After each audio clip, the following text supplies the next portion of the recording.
ไม่มีสหายใดจะยิ่งใหญ่กว่าความรู้ ไม่มีเหล่าศัตรูใดใหญ่กว่าใดใหญ่กว่าเจ็บ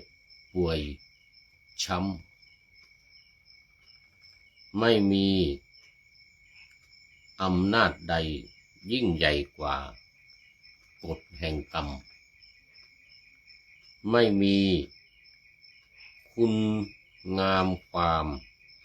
ดีใดใหญ่กว่ากตัญญู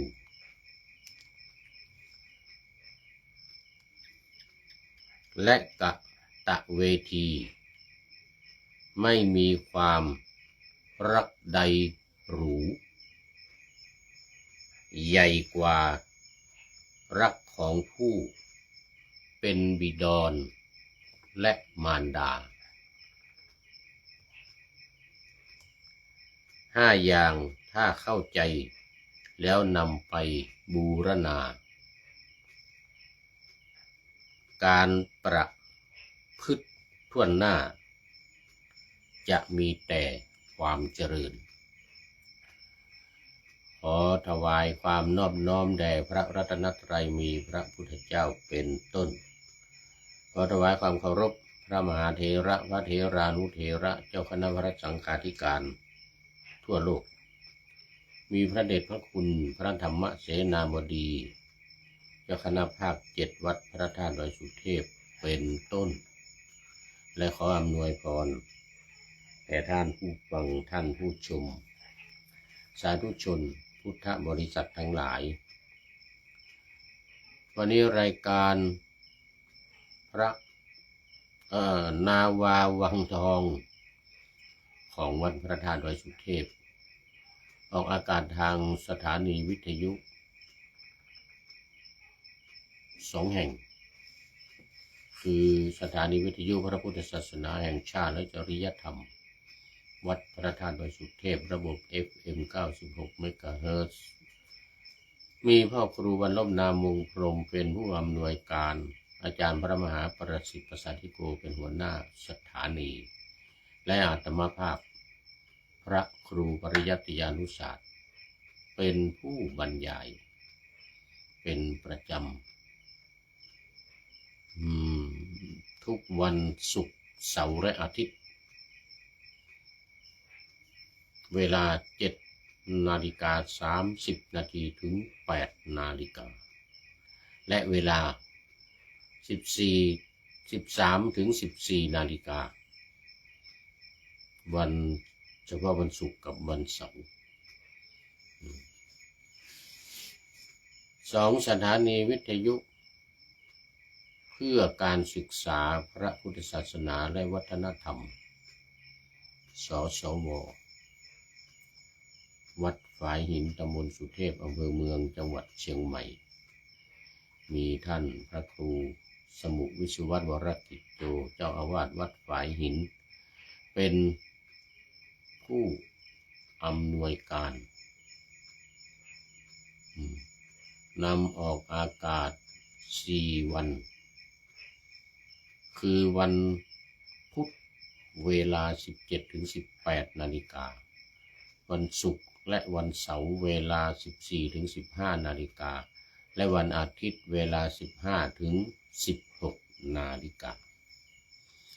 วันนี้ก็บันทึกเสียงล่วงหน้ามา1 วัน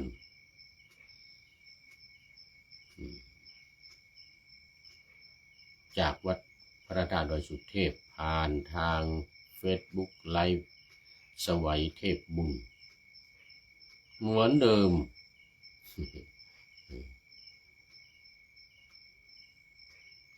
ช่วงแรกนี้ขอประชาสัมพันธ์อนุโมทนาก่อนในวันที่2 เมษายนนี้เจ้าภาพคือท่านอาจารย์พระมหาสัตวัตรคัมภีระธรรมโมเรียนธรรม7 ประโยควัดปันเสาอำเภอเมืองจังหวัดเชียงใหม่เป็นเจ้าภาพทั้งภัตตาหารเพลและน้ำปานะ ตลอดวัน 4,000 บาทขอขอบคุณและอนุโมทนาเป็นอย่างยิ่งและขออำนวยอวยพรให้มีความสุขมีความเจริญมีความมุ่งมา่ปรารถนาสิ่งใดอันเป็นไปโดยชอบประกอบด้วยธรรมขอจงพลันสำเร็จในที่ทุกสถานในการทุกเมื่อเทินและสำหรับท่านที่จะเพิ่มเติมจะมีศรัทธาในการที่จะเป็นเจ้าภาพร่วมกันในการถวายภัตตาหารและน้ำปานะก็ขอให้ติดต่อมาที่ท่านอาจารย์พระมหาสกุลวิโรจนกิตติเรียนธรรม9 ประโยคเลขานุการเจ้าคณะภาค 7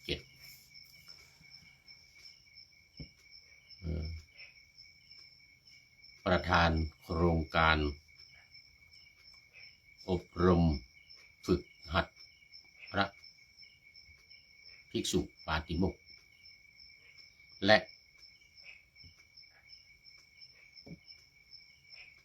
สัมมนาพระธรรมวินัยนึกอยู่นานสัมมนาพระธรรมวินัย2 เดือนตั้งแต่วันที่24 กุมภาพันธ์ไปจนถึง24 เมษายนตอนนี้ก็เหลือเวลาอยู่อีก23 วัน23 วันดังนั้นก็ท่านที่จะร่วมเป็นเจ้าภาพถวายภัตตาหารเพลและน้ำปานะยังมีโอกาสเหลืออีก23 วันเพิ่นติดต่อเข้ามาที่ท่านอาจารย์พระมหาสกลวิโรจนกิตติเลขโทรศัพท์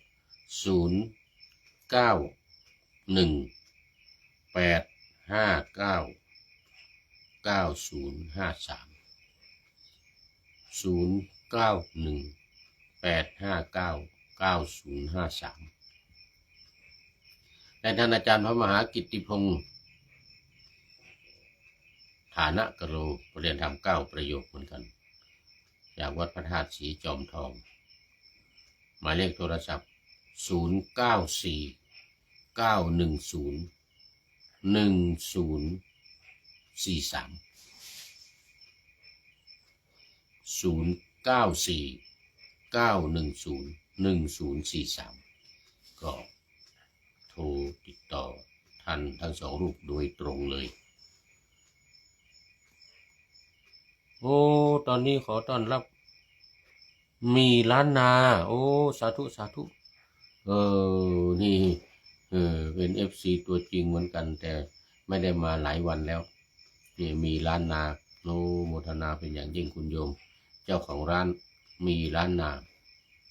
แล้วก็ตามมาด้วยผู้ใดโนแลนี่มันบังนิพนธ์ธีรพัทโทโอ้ท่านอาจารย์นิพนธ์ธีรพัทโทยังไม่ได้เข้าไปดูโปรไฟล์โอ้ต้องขออภัยเมื่อกี้นี้เสร็จรายการแรกเสร็จรายการตะวิดกลอยฟ้าแล้วก็ขึ้นไปทำวัดสวดมนต์แล้วก็ลงมายังไม่มีเวลาเข้าไปดูยังไม่มีเวลาเข้าไปดูโปรไฟล์ยังไม่รู้อยู่วัดไหนถนนตำบลอำเภอจังหวัดอะไรประเทศไหนมีหลายประเทศนะทั่วโลกขอบคุณมากวันนี้ก็เข้ามาในรายการ2 ครั้งละ2 รายการ2 ครั้งเดี๋ยวต่อไปก็เป็น FC ตัวจริงเอามา สำหรับท่านที่ไม่สะดวกในการที่จะมาประเคนหรือมาฟังสวดนะมารับพรด้วยตนเองก็อาจจะอยู่ไกลอยู่ต่างอำเภอต่างจังหวัดหรือต่างประเทศนะก็ขอเชิญโอนเข้ามาในบัญชีวัดพระธาตุดอยสุเทพธนาคารกสิกรไทยหมายเลข21128066698ตามเจตนาศรัทธาไม่ต้องเป็นวันก็ได้200 300 500หรือ1,000 2,000 3,000 4,000 5,000ก็ตามเจตนาศรัทธาตามกำลังทรัพย์21128066698นี่ตามอัธยาศัยสืบต่อไปเอาละนี่ก็เข้ามาสู่เนื้อหาสาระของธรรมะกันเลยในรายการนาวาวังทองได้อธิบายไปแล้วหลายครั้งย้ำอีกหน่อย นาวานี่มันเป็นธรรมะนาวาในวัตไตรปิฎกเป็นสูตรหนึ่งเลยธรรมะนาวาสูตรในวัตไตรปิฎกมีอยู่ในหนังสือแต่ว่าผู้พูดไม่จำนะโดยพระเดชพระคุณท่านเจ้าคุณพระราชญาณวชิระชิโนภาสวิปัสสนาธุระญาณวชิระชิโนภาสวิหรือท่านเจ้าคุณอาจารย์ต้นทวีวัฒน์จารุวรรณโนเจ้าของสำนักศึกษาธรรมโดยธรรมนาวาจังหวัดเชียงรายนำมาเผยแพร่นำมาปฏิบัตินำเอานะธรรมนาวาเนี่ยมาตั้งเป็นชื่อสำนักชื่อสำนักว่า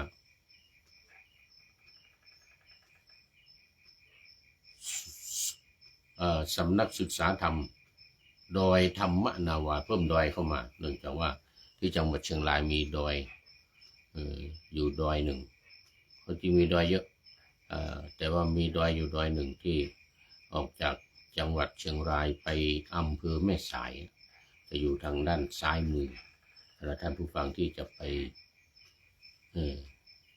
ชมสำนักหรือว่าไปปฏิบัติธรรมนะก็ขอเชิญไปที่จังหวัดเชียงรายสำนักของท่านเจ้าคุณอาจารย์ต้นท่านได้ทำการวิจัยมา20 ปี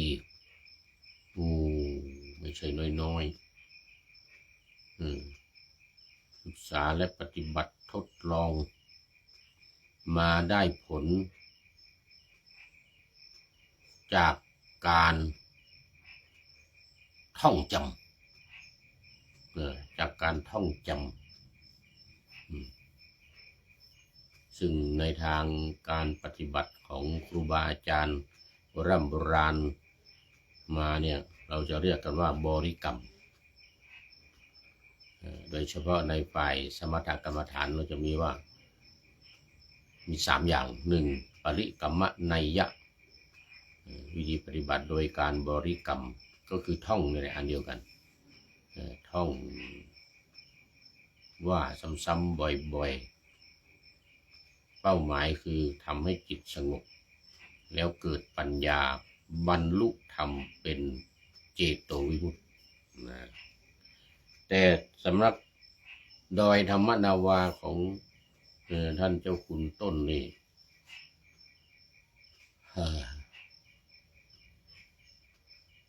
ท่านไม่ใช่ท่องธรรมดาไม่ใช่ท่องให้จิตสงบนะไม่ใช่ท่องให้จิตสงบแต่เป็นการท่องให้จำมีเรื่องของเรื่องมันท่องให้จำทำความเข้าใจให้ดีแล้วก็ปฏิบัติตามที่จำมาที่เข้าใจมานั้นอย่างเคร่งครัดชัดเจนแท้จริงตามนั้นเลยตามความหมายที่ท่องไว้นะมีหลักการอยู่4อย่างวิธีการ6เขาเรียกหลักการ4วิธีการ6 1. พระรัตนตรัยคือพระพุทธพระธรรมพระสงฆ์ 2. ธาตุกรรมฐาน4คือดินน้ำไฟลม 3. ขันธ์5รูปเวทนาสัญญาสังขารวิญญาณและ 4. อริยสัจ4ทุกข์สมุทัยนิโรธมรรคนี่นะหลักการมี4อย่างแค่นี้แต่ว่ามันจะมีธรรมะเสริมมีเล็กๆน้อยๆย่อยๆข้อย่อยนะข้อย่อยเสริมอีกยุคอย่างตอนนี้ผู้พูดก็นำเสนอเรื่องของชาวทิพย์หมู่ที่เป็นทิพย์ทั้งหลายเทวดาอินทร์พรหมทั้งหลายหรือแม้แต่เปรตอสุรกาย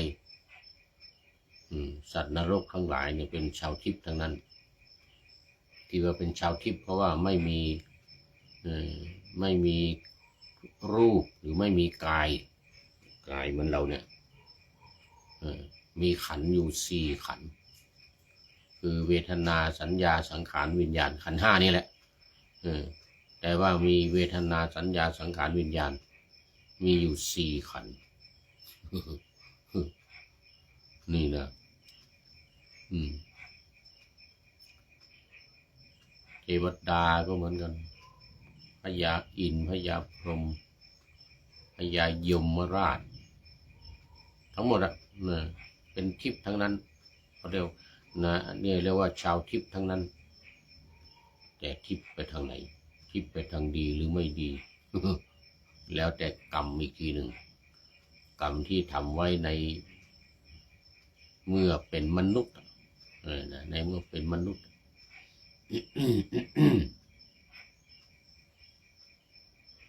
เสร็จแล้วก็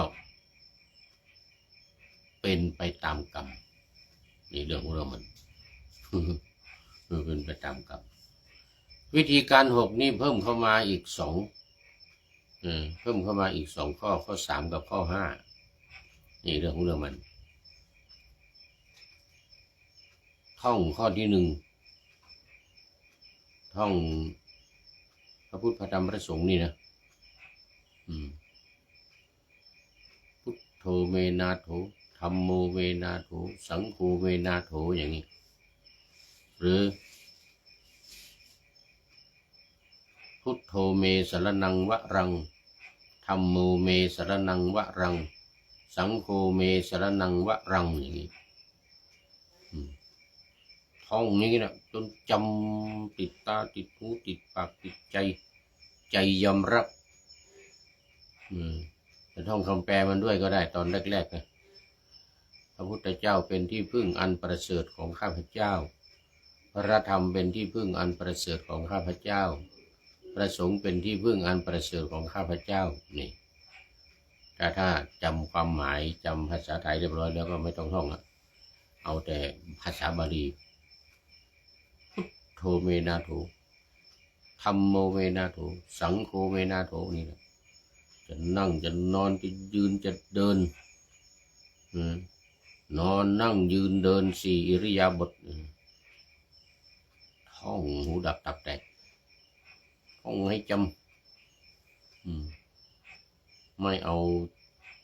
ท่องแล้วให้จิตเป็นสมาธิไม่เอาเพราะว่าสมาธิมันได้น้อยเดียว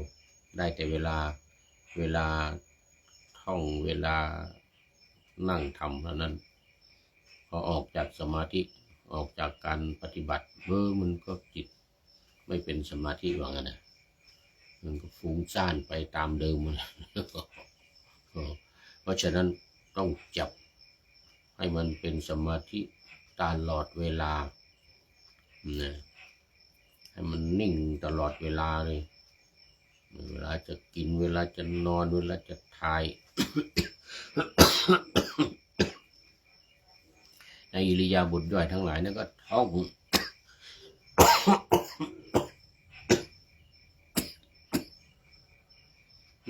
ขออภัยเป็นอย่างยิ่งท่องหนูตับแตก ต้องให้จำและทำความเข้าใจด้วยเนี่ยยังต้องเข้าใจเกี่ยวกับพระพุทธพระธรรมพระสงฆ์เนี่ย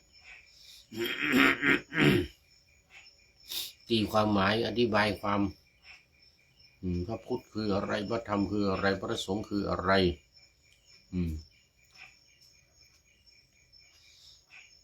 เป็นที่พึ่งเราได้อย่างไรพระพุทธพระธรรมพระสงฆ์เป็นที่พึ่งเราได้อย่างไรต้องเข้าใจอย่างชัดเจนอย่างแม่นยำ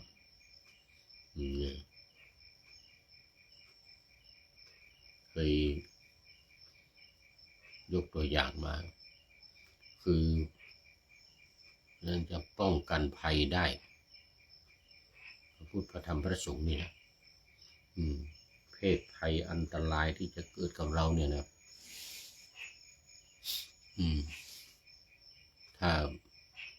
หรือเกิดจากพูดผีปีศาจทั้งหลายมนุษย์ทั้งหลายที่จะมาทำร้ายทำอะไร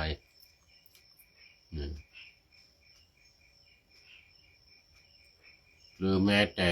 สัตว์ร้ายเช่นงูช้างหรือโดยเฉพาะเสือโคร่งเสือเหลืองอะไรต่างๆที่จะมาทำร้ายทำอันตรายเนี่ย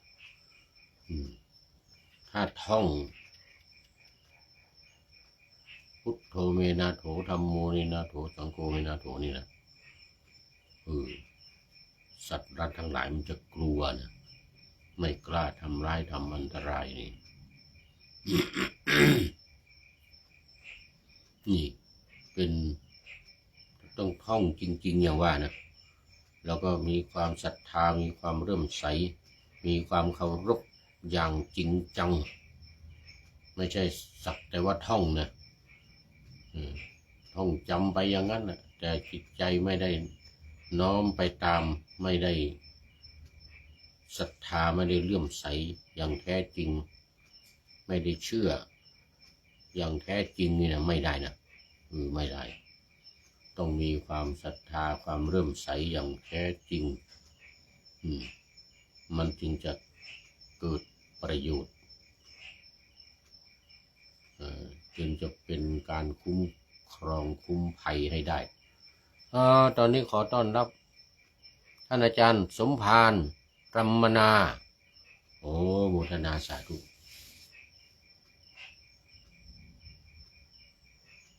อยู่จังหวัดไหน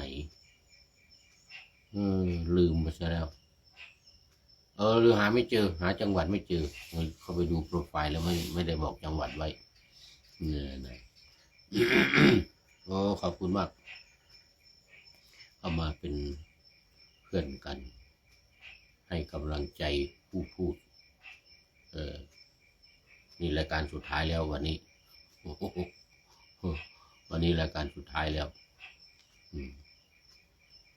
เพราะว่า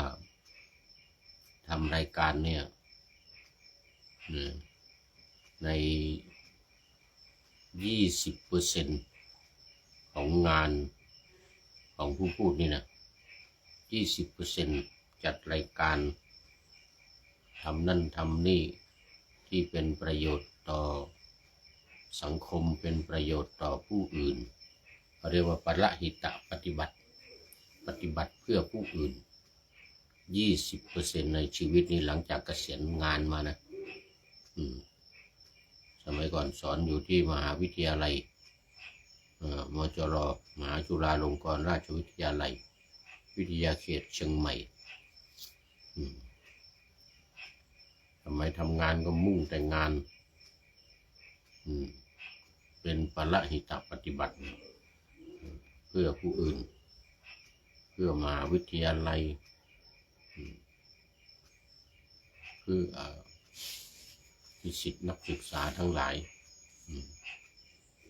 80%ทำงานนะ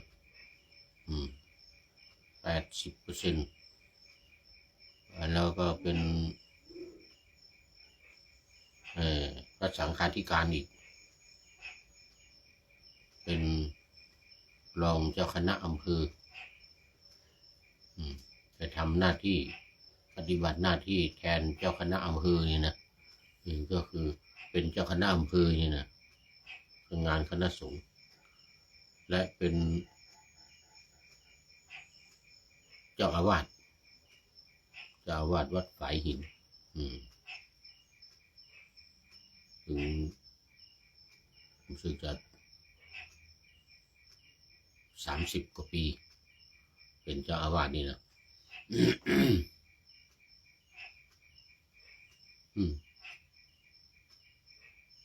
30 กว่าปี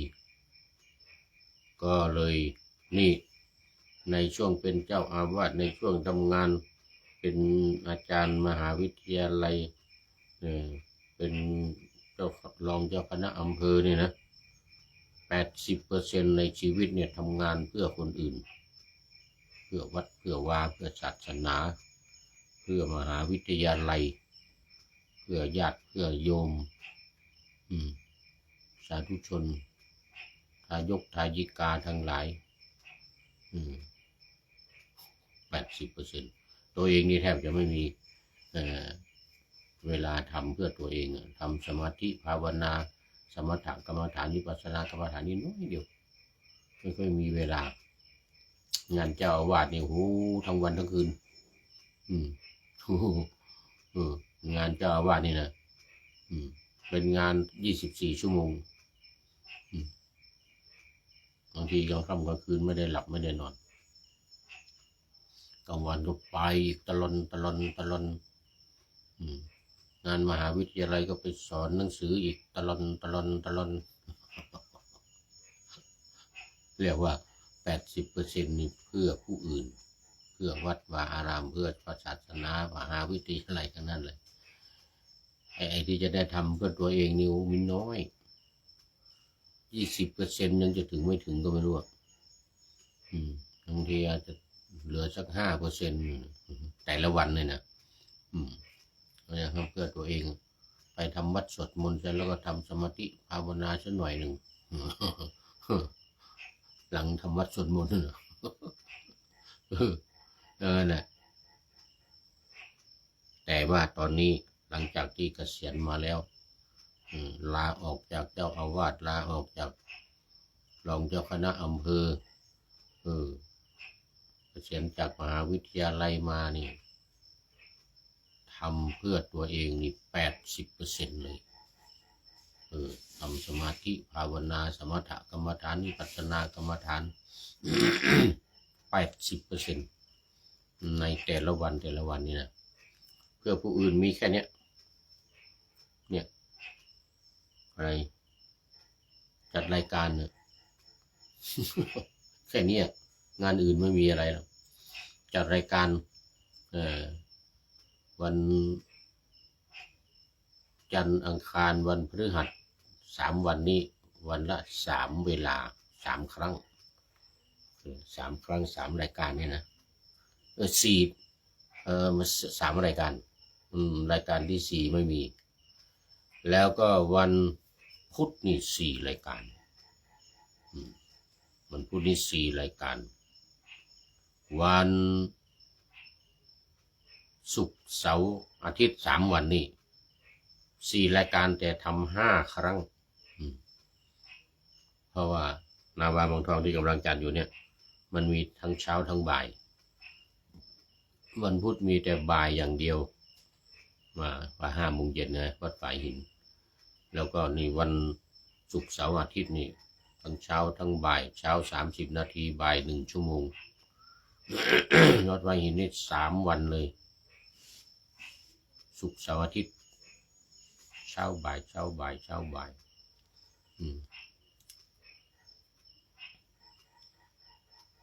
ก็แค่นี้ทำเพื่อวัดเพื่อ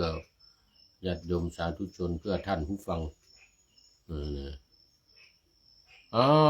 ตอนนี้ขอต้อนรับท่านนายพลนเรศจิตรักโอ้สาธุสาธุวันนี้เข้ามาใกล้จะหมดเวลาแล้วเนี่ยถ้าจะเป็นสุดท้ายแล้วเดี๋ยวก่อนท่านนายพลบอกว่ากราบนมัสการหลวงพ่อครับว่าไงนะ4 รายการ5 ครั้งสุดยอดครับว่าไงนะ นิดหน่อยนิดหน่อยนิดหน่อยไม่มากหรอก4 รายการนะรายการละ30 นาทีมี2คือธรรมทัศน์กับเนี่ยนาวาวังทองเนี่ยตอนเช้า30 นาทีเดี๋ยวมีธรรมะหลังธรรมะเย็นอีก30 นาทีเนี่ย3 รายการนี้ในวันดังกล่าวมาเนี่ยจะ30 นาทีส่วน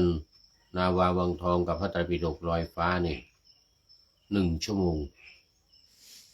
ภาคบ่ายนะภาคบ่าย1 ชั่วโมงภาคเช้า30 นาที5 ครั้งเพื่อประชาชนหลวงพ่อทนได้สาธุสาธุใช่ต้องจำเป็นนะวันนะทำ5 ครั้งศุกร์เสาร์อาทิตย์เนี่ยนะทำ5 ครั้งแต่มันออกวิทยุ10 ครั้งมัน5 สถานีอ่ะ พระไตรปิฎกลอยฟ้าออก5 สถานีนาวาวังทองนี่2 สถานีรวมกันแล้ววันศุกร์เสาร์อาทิตย์เนี่ยออก10 ครั้งโอเคพระไตรปิฎกก็5แล้วนาวาวังทองมี2 วิทย์ 7แล้วก็ธรรมทัศน์อีก1เป็น8แล้วก็ธรรมะหลังธรรมะเย็นอีก1เป็น9แต่ว่านาวาวังทองอีก1เป็น10คือมันออก2ภาคบ่ายมันออก2 สถานีเพื่อประชาชนหลวงพ่อทนได้แน่นอนมันนิดหน่อยนิดหน่อยงานอย่างอื่นตัวเองทั้งนั้นสบายทำวิปัสสนาทำสมถะอย่างว่าเลยสบายทำวิปัสสนานี่ทำได้ตลอดสมถะนี่ต้องหาที่หาทางหน่อยหาที่สงบทำตามแบบสมถกรรมฐานอารมณ์กรรมฐาน40 อย่างแล้วก็วิปัสสนานี่73 หัวข้อ73 อย่างทำไม่หวาดไม่ไหว40 หัวข้อก็เลือกทำเอาไม่หวาดไม่ไหวสมถะมุ่งให้จิตสงบเราวิปัสสนามุ่งให้เกิดปัญญาหมู่ที่เขาบรรลุธรรมก็จะเรียกว่าปัญญาวิมุตติหมู่ที่บรรลุธรรมสายสมถะก็เรียกว่าเจโตวิมุตติอันนี้ท่านในผลรู้ดี ท่านในผลรู้ดีขอบคุณท่านในผลวันนี้ส่งเนื้อความเรื่องเรื่องความยิ่งใหญ่5 อย่างมาให้จั่วหัวไปแล้ว จั่วหัวในผลว่าจั่วหัวแต่ทางนี้แล้วทางนี้ทางธรรมนี่ทางพวกเรานี่เรียกว่าปะหน้าธรรมาสเวลาจะเทศน์เวลาจะเทศน์จะมีพิธีกรปะหน้าธรรมาส อย่างอย่างท่านนายพลเป็นพิธีกรในงานนั้นงานนี้อย่างเงี้ยนะก็ปะหน้าธรรมาสน์เวลาพระมาจะเทศน์ก็ปะหน้าธรรมาสน์นิดหน่อยก่อนปะหน้าธรรมาสน์ท่านนายพลรู้ดีจั่วหัวไว้ วันนี้พระจะเทศเรื่องอะไรไม่รู้แต่จั่วหัวไว้สักอย่างหนึ่งทั้งเรื่องหนึ่งเรื่องทั่วไปอะไรอย่างเงี้ยเป็นเรื่องเป็นการอย่างรายการทางวิทยุเนี่ยรายการทางเฟซทางไลน์เนี่ยขึ้นต้นลงท้ายเขาเรียกขึ้นต้นหรือเรียกจั่วหัวในภาษานักฝึกพูดที่เราไปฝึกพูดมานะท่านนายพลเราเรียกว่าจำขึ้นจำลงเขาเรียกจำขึ้นจำลงขึ้นต้นนี่จำไว้ว่าจะขึ้นอะไรตอนสุดท้ายเป็นอะไรบทข้อคิดอะไรเนี่ยลงท้ายเนี่ยเตรียมมาไว้ก่อนข้อคิดลงท้ายแล้วบทประพันธ์สุดท้ายก็เตรียมไว้คือว่าไอการพูดหลักการพูดอะไรลืมไปแล้วนี่หลักการพูดแต่มีข้อสุดท้ายมีจำขึ้นจำลงเนี่ยทักให้ถูกต้องตามองผู้ฟังเสียงดังฟังชัดติดขัดยิ้มไว้มือไม้อย่าวุ่นขอบคุณควรงดอย่าจดทุกคำจำขึ้นจำลงนี่หลักการจากสโมสรฝึกการพูดสโมสรฝึกการพูดจะให้อย่างนี้เลยทักให้ถูกต้องเวลาทักเนี่ยจะทักอะไรใครยังไงบ้างเวลาไปพูดท่านนายพลรู้ดีเวลาไปพูดงานไหนใครเป็นประธานงานเป็นงานอะไรพิธีกรโอ้โหสุดยอดเลยที่เราฝึกกันมาเนี่ยนะทักให้ถูกต้องอย่างรายการเนี่ยรายการนี้ก็จะต้องทักให้ถูกต้องขึ้นต้นพระพุทธเจ้าก่อนพระรัตนตรัยก่อนอันนี้สำคัญมากเราเป็นลืมพระรัตนตรัยไม่ได้ไม่ว่าจะไปพูดที่ไหนไปเทศที่ไหนก็ตั้งนะโมตัสสะภะคะวะโตอะระหะโตสัมมาสัมพุทธัสสะนะโมนี่ก็คือพระรัตนตรัยหนึ่งในพระรัตนตรัยพระพุทธเจ้าขอนอบน้อมถึงพระพุทธเจ้าเอาความนอบน้อมของข้าพเจ้าจงมีแด่พระสัมมาสัมพุทธเจ้านะโมตัสสะภะคะวะโต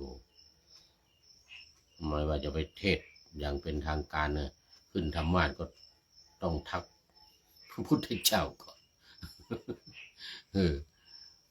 หรือแม้แต่ขึ้นพูดบนเวทีบนสเตจบนนี่นะบนเวทีนี่นะขึ้นก็ทักทายบางทีมันมีพระพุทธรูปอยู่ก็ต้องยกมือไหว้แล้วก็ทักพระพุทธรูปนะเป็นต้นนอกนั้นก็บุคคลสำคัญมีในนั้นมีใครบ้างอย่างทางวิทยุเนี่ยเนื่องจากเสียงดังไปทั่วโลกก็เลยต้องบอกว่าทั่วโลกเรามีใครเป็นประธานอย่างของวัดพระธาตุดอยสุเทพนนท์มีพระเดชพระคุณหลวงพ่อพระธรรมเสนาบดีเป็นประธานอย่างเงี้ยแล้วก็พระธรรมเสนาบดีเป็นต้นอย่างนี้ในหลักการทักผู้ฟังหลักการทักให้ถูกต้องตามองผู้ฟังเสียงดังฟังชัดติดขัดยิ้มไว้มือไม้อย่าวุ่นขอบคุณควรงดอย่าจดทุกคำจำขึ้นจำลงจำขึ้นจำลงนี่แหละสำคัญมากต้องใช้อยู่ตลอด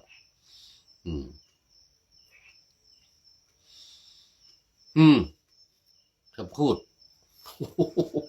เดี๋ยวจะหมดเวลาจะแล้วเนี่ย ยังไม่ได้นำเสนอรายการนี่ยังไม่ได้นำเสนอรายการวันนี้เป็นยังอยู่ในอุรควรรคที่หนึ่งพระไตรปิฎกเล่มที่20อุรควรรคอรรถกถาเขตตูปมาเปตะวัตถุที่หนึ่งในอุรควรรคที่หนึ่งแต่ว่า เนื้อหาว่าไปแล้วเนื้อหาของพระสูตรนี่นะเขตตูปมาเปตะวัตถุนี่นะว่าไปแล้วเมื่อวานแล้วก็วันนี้ยังเหลืออรรถกถาจะต้องว่าอรรถกถาของที่มาอะไรต่างๆมันจะไขความขยายความอธิบายเพิ่มเติมเนี่ยพระเดชคุณหลวงพ่อเจ้าพระคุณสมเด็จพระพุทธโฆษาจารย์หลวงพ่อประยุทธ์โตบอกว่าอรรถกถานี่มันก็คือ dictionary ว่างั้นนะภาษาอังกฤษก็คือ dictionary หรือภาษาไทยว่าพจนานุกรมจะอธิบายความขยายความอธิบายศัพท์อะไรต่างๆเนี่ยเหมือนกับพจนานุกรมนะพจนานุกรมนั่นก็มีความจำเป็นในพระไตรปิฎกเนี่ย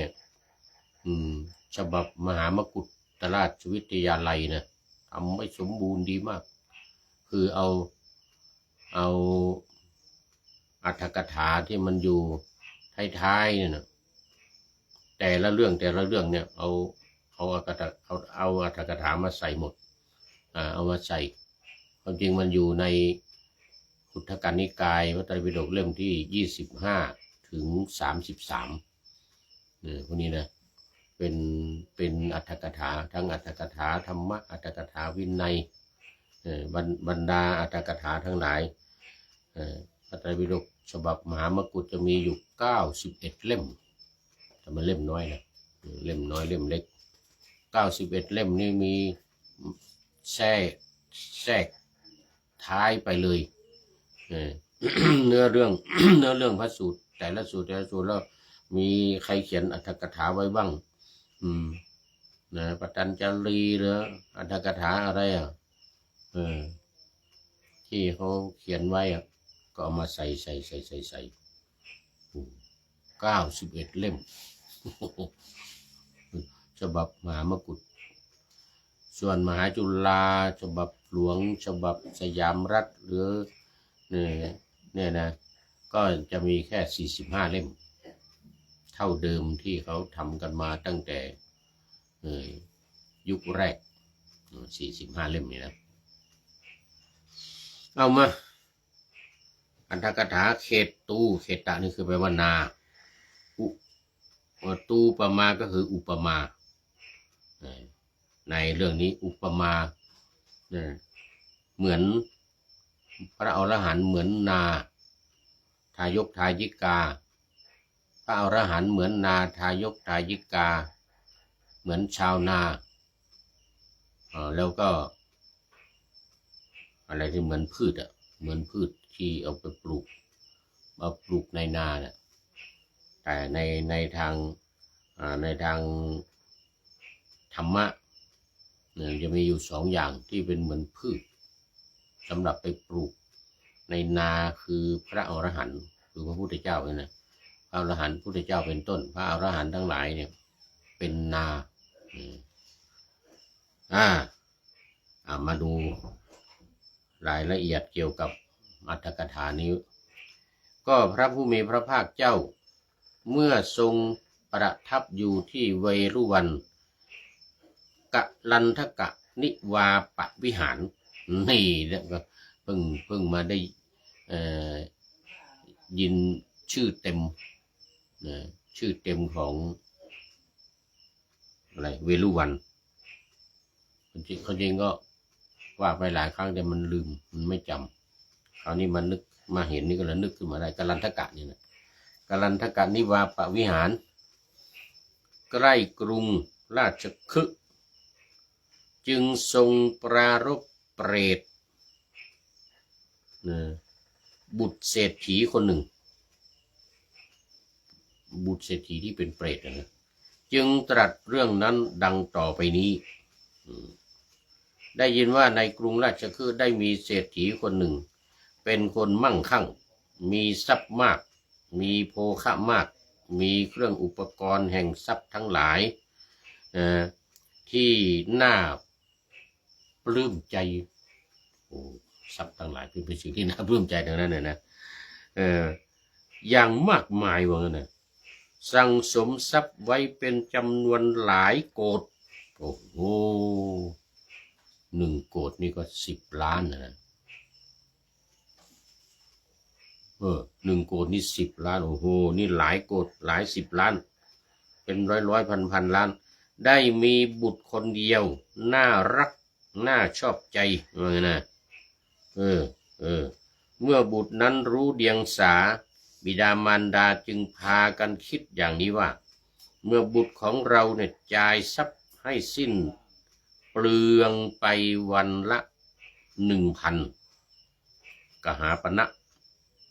ทุกวันเนี่ยนะโอ้แม้ถึง100 ปีทรัพย์ที่เราสั่งสมไว้นี้ก็ไม่หมดวันละ1,000เนี่ยนะ100 ปี1,000 ปี10,000 ปี100,000 ปีก็ไม่หมดวันนะโอ้แสดงว่าเงินหลายโกฏ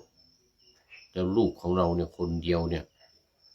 จะเอาใช้จ่ายนะเมื่อต้องทำงานทำการอะไรเอาเงินนี้จ่ายก็ไม่หมดอะไรจะป่านนั้นอะไรจะมากมายป่านนั้นเนี่ยจะประโยชน์อะไรด้วยการที่จะให้บุตรนี้ลำบากในการศึกษาศิลปะขอให้บุตรนี้จงมีความไม่ลำบากกายและจิตบริโภคโภคสมบัติตามสบายเถิดดังนี้แล้วจึงไม่ให้บุตรศึกษาศิลปะใดๆทั้งสิ้นไม่ต้องเรียนอะไรไม่ต้องไปเรียนศิลปะแล้วก็เอาไปแสดงที่โน่นที่นี่หรือไปเรียนวิชาการแล้วก็ไปทำงานเป็นด็อกเตอร์อะไรทั้งหลายไม่จำเป็นเพราะเงินเราหาไว้จำนวนมากมายแล้วหารู้ไหมว่าเป็นการคิดผิดคนไม่มีความรู้ก็ไม่สามารถที่จะรักษาทรัพย์ไว้ได้ใช่ไหมไม่มีความรู้ก็ไม่รู้จะเอาทรัพย์นี่ไปจ่ายยังไงเพราะไม่มีความรู้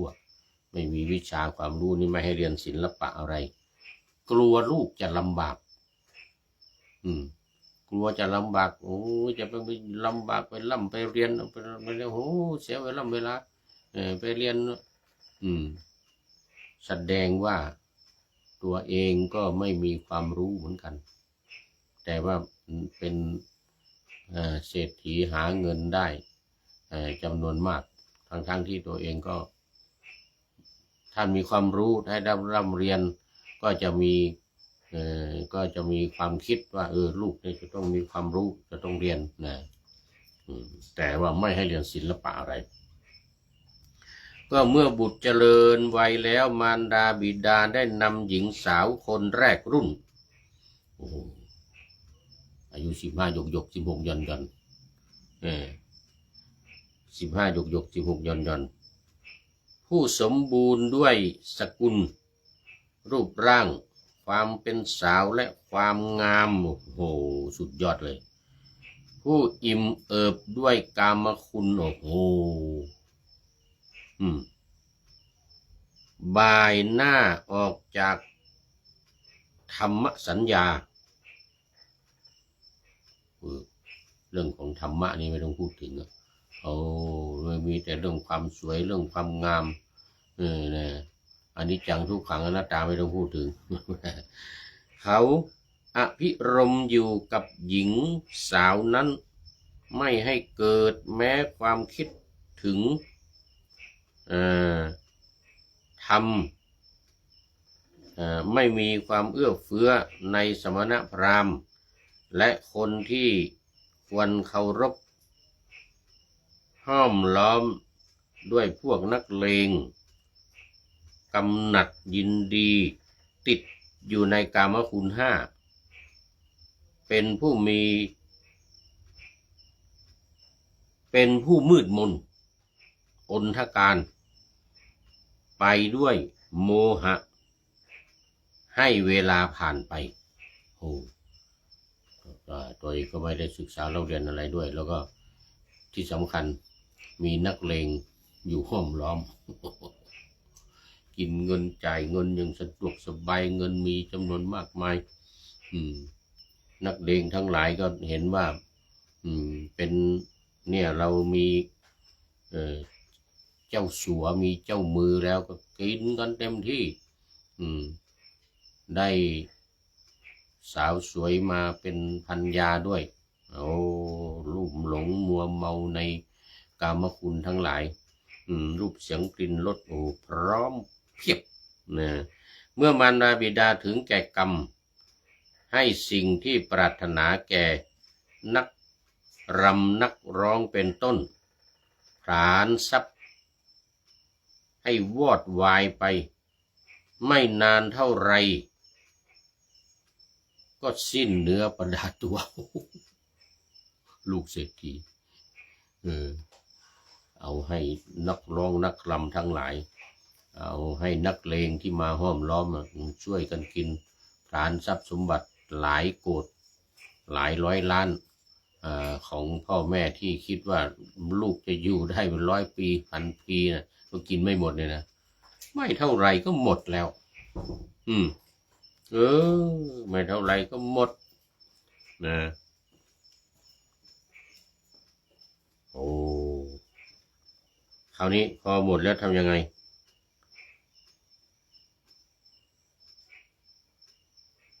ขอยืมเดี๋ยวก่อนสิ้นเนื้อประดาตัวเที่ยวขอยืมเงินเลี้ยงชีวิตยืมหนี้ไม่ได้อีกถูกพวกเจ้าหนี้ทวงถามก็ต้องให้ที่นาที่สวนและเรือนเป็นต้นของตนเนี่ยแก่พวกเจ้าหนี้เหล่านั้นถือกระเบื้องเที่ยวขอทานพักอยู่ที่ศาลาคนอนาถาในพระนครนั้น ในพระนครนั้นนั่นเองเอาโอ้โหยังมีเรื่องยืดยาวแล้วมีคาถาด้วยพระอรหันต์ทั้งหลายเปรียบด้วยนาเนี่ยโอ้ปรากฏว่าเป็นขอทานเหตุการณ์จะเป็นยังไงหมดเวลาเอาไว้ก่อนมันยังมีเรื่องเล่าอีกเยอะมีเรื่องเล่าอีกเยอะมันก็มีอีกหลายคนนะอีกหลายคนที่เป็นอย่างนี้นะเศรษฐีแต่อันนี้เนี่ยมีเรื่องพิสดารอยู่มากท่านนายพลโอ้สุดท้ายจริงๆเข้ามาแล้วพระเดชพระคุณหลวงพ่อสุทธิสงึมรำจากจังหวัดบุรีรัมย์นี่FC ตัวจริงอีกท่านหนึ่งนึกว่าท่านนายพลเป็นFC ตัวจริงวันนี้เป็นว่ามีอีก มีอีกพระเดชพระคุณหลวงพ่อสุทธิสงึมรำจากจังหวัดบุรีรัมย์ FC ตัวจริงก็มาสู่เส้นชัยของรายการแล้วก็หลายท่านที่เข้ามาแล้วผ่านไปแล้วขอบคุณเป็นอย่างยิ่งเนี่ยโมทนาเอามาดูข้อคิดท้ายรายการจั่วหัวไว้แล้ว จากท่านนายพลได้ให้ข้อมูลมาพระยาเทพก็เป็นผู้ประพันธ์ บอกว่าไม่มีสหายใดจะยิ่งใหญ่กว่าความรู้นี่เห็นไหมนี่ลูกของเศรษฐีนี่ไม่ให้เรียนศิลปะเป็นไงไอ้สหายทั้งหลายหญิงนักฟ้อนนักรำทั้งหลายนักเลงทั้งหลายก็พากันมากินทรัพย์สมบัติหมด เลยต้องเป็นขอทาน เพราะฉะนั้นไอ้สหายทั้งหลายมิตรทั้งหลายนี่นะ มันสู้ความรู้ไม่ได้แม้แต่เงินหลายร้อยหลายพันโกดเห็นไหมหมดเนี่ยเพราะไม่มีความรู้นี่เรื่องมันไม่มีสหายใดจะยิ่งใหญ่กว่าความรู้ไม่มีเหล่าศัตรูใดใหญ่กว่าเจ็บเจ็บป่วยช้ำคือเจ็บไข้ได้ป่วยทั้งหลายเนี่ยอาพาธทั้งหลายไม่มีไอ้ศัตรูใดๆที่จะมาฆ่ามายิงมาฟันเนี่ยเท่ากับความเจ็บป่วยไข้ทั้งหลายไม่มีอำนาจใดยิ่งใหญ่กว่ากฎแห่งกรรมไม่มีคุณงามความดีใดใหญ่กว่ากตัญญูนี่กตัญญูนี่โอ้โหสุดยอดของการทำคุณงามความดีอำนาจทั้งหลายนี่จะยิ่งใหญ่ไปกว่ากฎแห่งกรรมไม่มีนะดีใดใหญ่กว่ากตัญญูและกตเวทีต้องมีกตเวทีด้วยนะตอบแทนคุณ และกตเวทีไม่มีความรักใดหรูความรักนี่นะมันจะยิ่งใหญ่จะเลิศหรูยิ่งกว่าอะไรใหญ่กว่ารักของผู้เป็นบิดรและมารดาโอ้ไม่มีอะไรมาเทียมมาเท่าแล้วนะนอกจากไอ้ที่จะยิ่งใหญ่ไปกว่าบิดรมารดาพ่อกับแม่นี่ไม่มีแล้วในโลกนี้